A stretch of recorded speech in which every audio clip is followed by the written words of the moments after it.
Olá pessoal, no dia de hoje vamos falar sobre comunicação. Ainda nos dias de hoje são incontáveis os relatos de pessoas que são salvas, principalmente depois de desastres, por conta de um radiocomunicador. As nossas comunicações que nós estamos acostumados no dia a dia, os celulares especificamente, são aparelhos muito frágeis, uma bateria de curtíssima duração, que dependem de um sistema também frágil de antenas de radiocomunicação que transmitem na frequência do celular dados digitais. Pois bem, acontece que é muito comum, numa situação de catástrofe ou de qualquer tipo de desastre ambiental, que essas redes de antenas das empresas de telefonia acabam deixando de funcionar em poucas horas. Isso é uma situação muito frequente. E nesse caso, como prosseguir? Os radiocomunicadores estão há décadas entre nós e ainda hoje eles desempenham um papel fundamental nas comunicações quando se trata de garantia de comunicação e de comunicação segura. Os rádios têm uma característica diferente do telefone, não é uma conexão ponto a ponto privativa, então quando você transmite para uma outra pessoa, há a possibilidade de outras pessoas estarem no meio do caminho captando na mesma frequência, embora existam algumas formas que a gente pode tratar em outros vídeos de tornar essa comunicação um pouco mais privada. A grande verdade é que o rádio, quando ele envia sinal para qualquer um que esteja naquela frequência, recebendo sinal também naquela frequência. Bem, no dia de hoje nós vamos falar sobre radiocomunicadores na sua mochila, no seu sistema, na sua casa, para garantir a segurança em uma situação de crise. Há diversos tipos de radiocomunicadores, quanto à alimentação, se é ligado direto a uma fonte, se é a bateria, se é a pilha, quanto à banda em que ele opera, se é o UHF, se é a VHF, ou mesmo uma faixa mais restrita, como por exemplo a faixa do cidadão, que são esses rádios utilizados por caminhoneiros, por exemplo, na estrada, ou também quanto à forma de operação desses rádios. Eu trouxe aqui os rádios que a gente opera no nosso sistema em casa, que ocupa nossas mochilas, e vou falar um pouco sobre a diferença entre eles e a importância e o porquê que eu acho interessante ter mais de um tipo de rádio. Primeiro, vou falar sobre esses pequenos tacabalds. Tacabalds são rádios que trabalham em frequências determinadas. Ele tem uma quantidade determinada de canais, no caso desse aqui são 8 canais apenas, e você não consegue selecionar uma outra frequência, assim como esses rádios aqui. São rádios que trabalham em UHF, que é a ultra alta frequência, diferente dos rádios que trabalham em VHF, alta frequência simplesmente seria. Estes pequeninos aqui ocupam as nossas mochilas de evasão, tanto as que ficam no carro quanto as mochilas de campo. Por quê? Porque eles têm uma forma de alimentação mais interessante para esse propósito. Opa, acabei ligando aqui Eles são alimentados por pilhas, são 3 pilhas do tipo AAA. Isso garante uma autonomia quando se está fora de casa bem interessante. Você pode ter na sua mochila de evasão ou na sua mochila de campo 2, 3 pacotinhos com pilhas para substituir no meio do caminho. Diferente, por exemplo, dos rádios como o Baofeng 888S, 777S, que também são rádios talkabouts, também trabalham ponto a ponto. Você seleciona uma frequência, você não tem um canal, na verdade, pré-programado, e você não tem opção de alterar essa frequência senão por um sistema. Eu utilizo, por exemplo, o Chirp, que é um sistema que utiliza um cabinho específico, onde eu consigo acionar o software dele via computador e fazer diversas outras configurações no software dele, que é bastante interessante. Inclusive no caso dos meus ponto a ponto, 777, 888, eu deixo eu deixo alguns canais, principalmente os primeiros e os últimos, na frequência original, né, dos Baofeng, e pego 1 ou 2 canais no meio para transformar uma frequência exclusiva que eu tenho gravado em todos os outros rádios.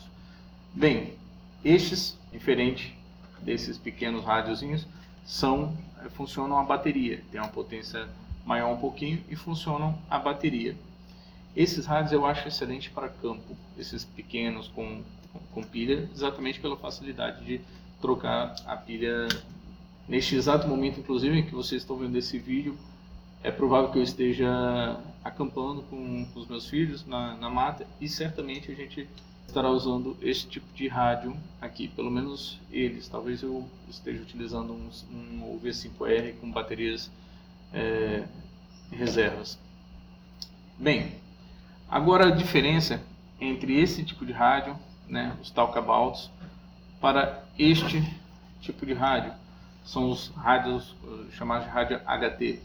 Esses rádios, eles nos oferecem uma série de possibilidades de configuração, de seleção de banda, né, de frequências, de subtons. Porém, vale lembrar que esse tipo de rádio, para operar esse tipo de rádio fora de situação de emergência, é necessário o cadastro, né, na Anatel, né? Você tem que fazer o registro, uma provazinha na Anatel. Hoje em dia esse registro ficou muito facilitado, o governo passado facilitou bastante esse registro, e aí você tira a sua habilitação de rádio amador. Se você tiver dúvida e quiser saber um pouco mais sobre isso, você pode procurar os clubes de rádio amador da sua cidade, né? Não são difíceis de achar. Pois bem, aqui eu tenho a facilidade não só de deixar pré-configurado vários canais de marcas diferentes. Por exemplo, eu tenho aqui todos os canais da Geonaut, todos os canais dos talkabouts Baofeng, dos Motorolas, dos Dockers, enfim, dos rádios mais comuns. Eu já deixei pré-programado aqui esses canais. E em uma situação de emergência, ou às vezes eu estou em algum lugar isolado, eu coloco para escanear especificamente esses canais pré-programados. Isso poupa bastante tempo do rádio, e eu consigo com muita facilidade localizar outras pessoas que estejam utilizando o rádio, geralmente condomínios, empresas, enfim. É bem fácil, né, de fazer isso a partir desses HTs, além de oferecerem uma série de acessórios que pode ajudar bastante você no dia a dia. Aqui, por exemplo, na chácara, eu utilizo um 5R, né, com um microfone, um QTT fora do aparelho, porque ele fica preso lá na oficina ou aqui no escritório, e ele fica conectado a uma antena externa que fica lá em cima do telhado. Essa anteninha simples aqui já aumenta o raio de ação desse rádio bastante para mim, e eu consigo, daqui da minha casa, deixo ele sempre, como ele é dual band, eu deixo ele sempre em pelo menos 2 frequências, e consigo acessar e escutar as comunicações de 2 condomínios próximos à nossa chácara. Próximo nem tanto, na verdade um fica a cerca de 4 km, o outro fica um pouquinho mais, cerca de 8 km, acredito eu. E eu consigo ouvir as comunicações, né? Às vezes os seguranças desses condomínios percebem alguma movimentação suspeita, eles avisam de gente que esteja entrando na trilha para a praia ou para a reserva.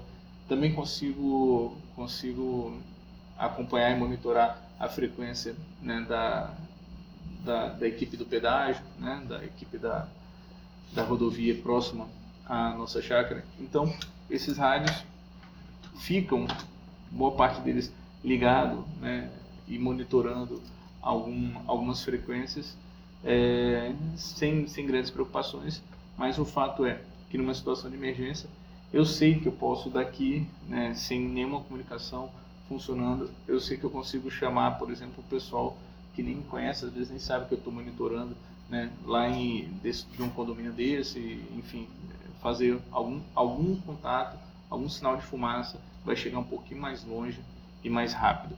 Bem, dito isso, é importante saber que existem alguns algumas frequências que você deve ter em mente, você tem que ter isso anotado, anote no verso do seu rádio, ou deixe salvo na frequência já, crie um canal e deixe salvo.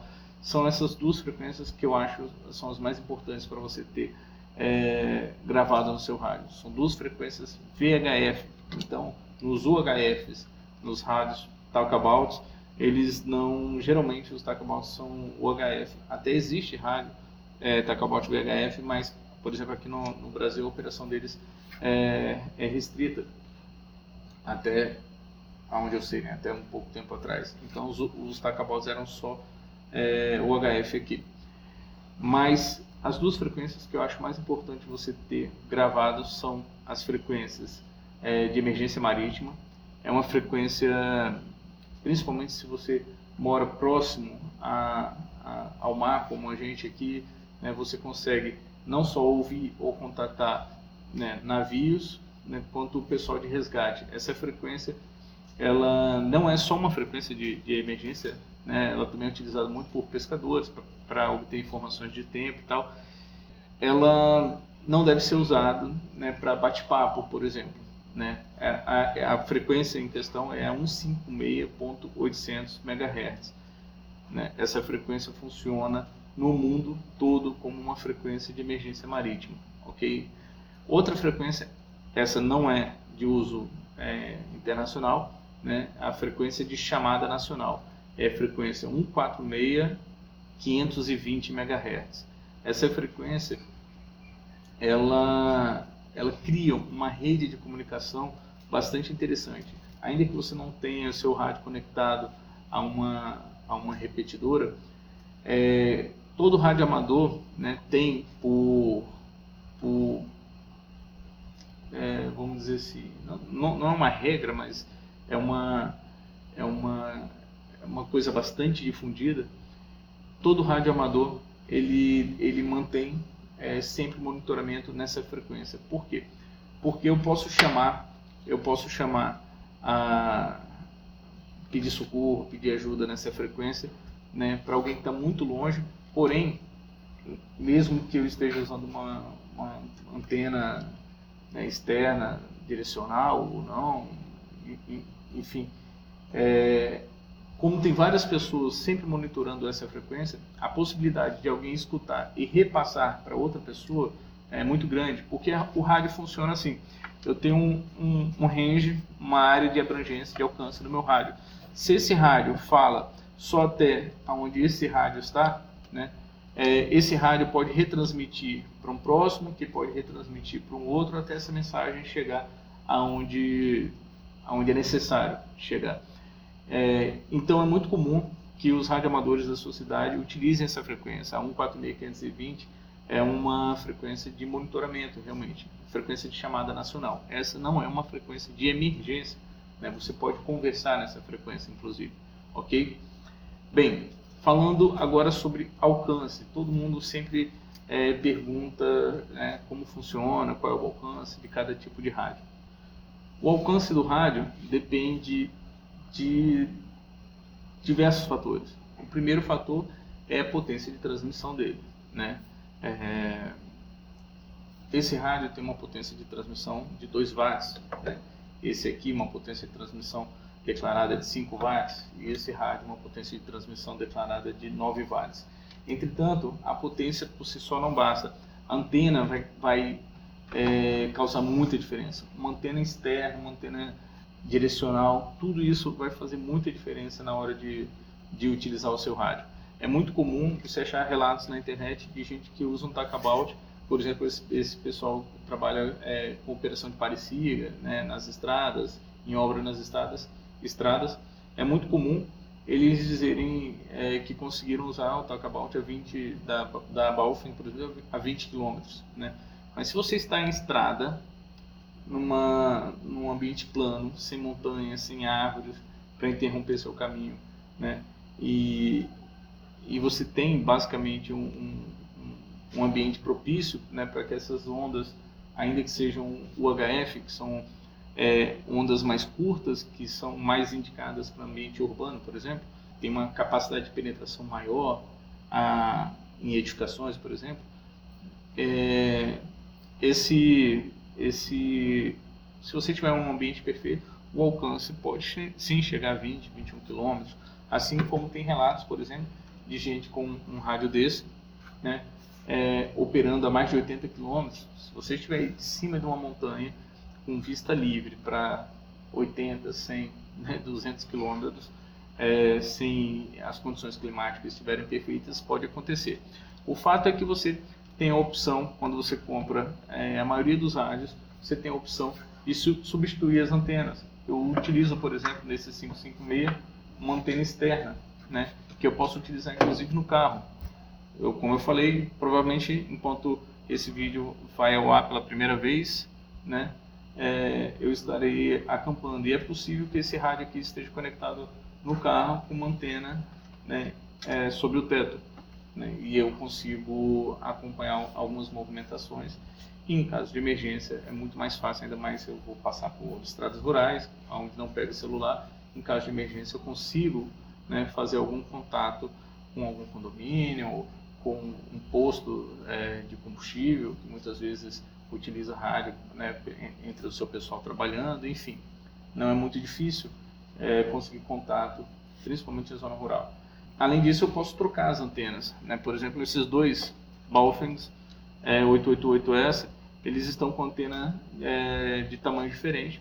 Essa é a antena original que vem nele, e essa é a antena, né, do V5R, né, que eu utilizei aqui. Aumenta bastante a capacidade dele, embora seja uma antena dual band e num rádio de banda única, né, que é um HF. Utilizando ela neste rádio aumenta bastante. E essa antena aqui, particularmente, uma antena dobrável, aumenta em muito a capacidade desse rádio. Eu posso substituir, eu posso tirar ela desse rádio, colocar em um outro rádio, enfim. Antenas é assunto para vários vídeos, na verdade, né? E tem vídeos, inclusive, ensinando a fazer antenas caseiras excepcionais, né, que funcionam a uma distância imensa. Se toda essa conversa até agora não te convenceu da importância de ter um radiocomunicador na sua casa, um HT, ou pelo menos, né, um joguinho de taca-bola que você pode utilizar para se comunicar próximo da sua casa. Eu tenho um amigo, por exemplo, que ele trabalha no campo, ele vive no campo e trabalha no campo, e ele utiliza no dia a dia, né, para se comunicar entre a roça, quando ele vai operar a máquina do lado de fora, né, e a sua casa. Utiliza taca-balsa, né, constantemente. É muito comum também, e eu até mencionei aqui em outro vídeo, em 2012 houve uma série de enchentes também no Espírito Santo, e a turma do radioamadorismo montou uma base numa dessas cidades para poder ajudar nas comunicações, e o pessoal de trilha, o pessoal de moto partiu para as zonas rurais utilizando rádios conectados à repetidora que o pessoal do rádio amador montou. Isso facilitou bastante os trabalhos de resgate. Enfim, mas se tudo isso não te convenceu a utilizar, a comprar um rádio comunicador, um apelo muito grande que eles têm para entrar no nosso EDC, para entrar na sua mochila, entrar na sua casa, né, no seu sistema, é o preço. Não são caros. Você consegue comprar um joguinho com 2 talkabouts, Baofeng, por exemplo, por cerca de R$100. Né? Você consegue comprar um HT por menos de R$200. Esse aqui, por exemplo, o V5R, gira na faixa de R$180, R$200, não mais que isso. Então, assim, é um custo muito pequeno para uma série de vantagens que pode te oferecer em caso de emergência. Eu acho que é um custo-benefício que realmente vale a pena você calcular e colocar na sua mochila. Beleza, pessoal? Espero que tenham gostado. Vou deixar aqui um card para um outro videozinho que eu acho bastante interessante também. E se gostaram do assunto, falem que eu posso criar uma série de vídeos ensinando a configurar tanto no chip quanto no rádio, ensinando a escanear, qual é o passo correto para fazer o escaneamento. Enfim, rádio é um universo muito bacana e tem muito macete, muito segredo legal para operar bem feito, né, para operar e conseguir achar frequências que estão sendo operadas e etc. Valeu, pessoal. Abração.